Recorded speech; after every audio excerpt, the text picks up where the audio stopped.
What have I said for a long time about the worst combinations you can have in a boss or a leader? 2 words. And when they're matched together, they create the single most poisonous view for anybody who's leading human beings. There are 2 words that create a negative loop, a constant, ongoing, self-feeding, round, constantly getting worse, negative feedback loop. They're arrogance and ignorance. When you're arrogant, you think you know all things. When you're ignorant, you're choosing to not know things. Arrogance and ignorance combined means this. You're arrogant, so you have an idea. We're going to do it this way. This is the way it's going to go. Have you looked at any data? I don't care. It's a gut feeling. We're going to go do this. Now, sometimes that works. Sometimes arrogant people are also really brilliant people and it works. But when it's not working, here's where the ignorance comes in. We've got some data. The data's not good. Don't want to see it. I know the direction I'm headed. I am good to go. I'm going to continue to operate on my instincts. Ignorance is choosing to not have data, input, experience in front of you, or choosing to not listen to people who've been around longer than you and who know more things than you. The most clear example of this is Kamala Harris as military planning architect, because she looked into the situation that Israel found itself in with an opportunity to go kill the guy who was the architect of the October 7th murders. And she chose arrogance and ignorance because she had her mind made up. There's a lot of arrogance sometimes in jobs. Certain jobs have them. CEOs have them. Big bosses in politics have them. And I'm sad to say, often surgeons have this. Talk to nurses, other people in healthcare. Often surgeons end up being arrogant people. Now, my surgeon, I have a great shoulder surgeon, not the least bit arrogant, very cool, very down-to-earth guy. And that's sort of a rarity sometimes. My sinus surgeon was the same thing. But the profession is arrogant. They are refusing to look at what's going on in Mexico and other countries with ethically sourced stem cells. In the case of Renew.Healthcare, they don't touch any stem cells that have anything to do with abortion whatsoever, even though they could because it's Mexico, they won't. So it's umbilical cords and placentas only. And there's a lot of arrogance in the American medicine system. I didn't say healthcare system, I said medicine on purpose. Because it's not always pills that are going to help, and it's not always surgery that's going to help, or at least not surgery and pills. It's the best response to the pain you're in. My dear friend Bill is looking into going to Renew.Healthcare. He's going through the process. He's going to have 2 MRIs and a CAT scan. He's already in contact with Renew. They're going to look at this, and they're going to decide if they can help him avoid yet another surgery. His wife is looking to have some things done as well. If you're in that position, you're being told it's surgery for you, it may not be the case. You might be able to be back at work, back at play in about 5 days. Go to Renew.Healthcare. It's RENUE.Healthcare. Please tell them you're a member of the Todd Herman Show family, either on podcasts, YouTube, radio shows, all the above. Renew.Healthcare. This is MSNBC talking about the decision Israel made to go kill the guy who architected the plan to murder civilians on October 7th in Israel.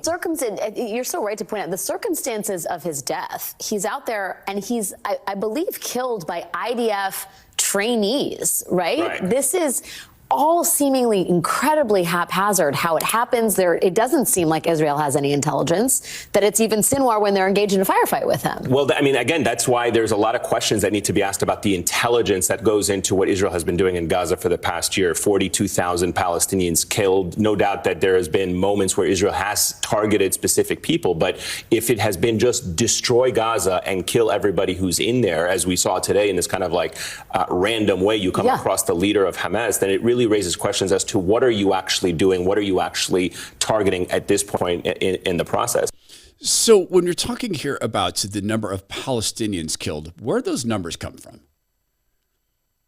Well, maybe the United Nations and Yanwar, the ones that have been shown to be cooperating with Hamas. And it was random, was it? You know this? This is what the Israeli troops told you. The IDF said, yeah, no, it was totally random. We just tripped up, found the guy, and it was trainees because maybe it's trainees they had to go in and do this. It's always, to me, suspect to have people like me sitting in a comfy podcasting studio in North Idaho, going out to the troops and saying, oh, that's wrong. Particularly people like me who've never served. Yeah, so I went down and hung out with some SEALs and got beat up with them by them for 12 hours. I've got friends who are Navy SEALs and retired Special Forces, and I've never served. Never even got close to it. And if someone came to me and said, hey, do you think Israel should go in to Rafah? Do you think? Let me get out some maps. Let me show you the maps, and let me show you what they're looking at doing. And here's where this lays out. Here's the number of people. I'd be looking at it going, I have no way to say. This is so far outside of my expertise. Be a lot like someone coming back when you're flying in a 727 and say, hey, can you come up for a bit? I'm really tired. Could you take over? We're about to land, but it's just landing. I mean, it's just sticks and pedals, and I'll show you. No. But I'm not Kamala Harris. Kamala Harris, military strategist. We have been clear in multiple conversations and in every way that any major military operation in Rafah would be a huge mistake. Let me tell you something. I have studied the maps. There's nowhere for those folks to go. And we're looking at about 1.5 million people in Rafah who are there because they were told to go there, most of them. And so we've been very clear that it would be a mistake to move into Rafah with any type of military operation. A mistake, but would there be consequences if he does move forward? Well, we're going to take it one step at a time, but we've been very clear in terms of our perspective on whether or not that should happen. Are you ruling out that there would be consequences from the United States? I am ruling out nothing.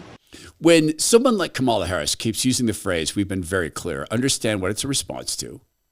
This is their counter-marketing dis and misinformation that they push constantly. Everything's dis or misinformation. You can't trust the sources. You can't trust Donald Trump. You can't trust anything but me. We're very clear. Everything else is deeply confusing. We're very clear. We are very clear. Listen to us because we are very clear. She studied the maps and she knows. What was the result? The architect of the October 7th murders is dead. He was found in a tunnel with cash and a UN UNOIR ID, the UN-related group. He had a passport.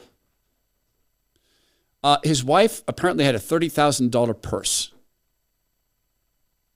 in a war-torn, poverty-torn area of the world where they're taking as fact the number of Palestinians killed from a group whose faith structure says it's okay to lie to the infidels. But yep, it raises questions. And Kamala Harris warned us, Israel can't get anything good out of going into Rafah. Arrogance and ignorance.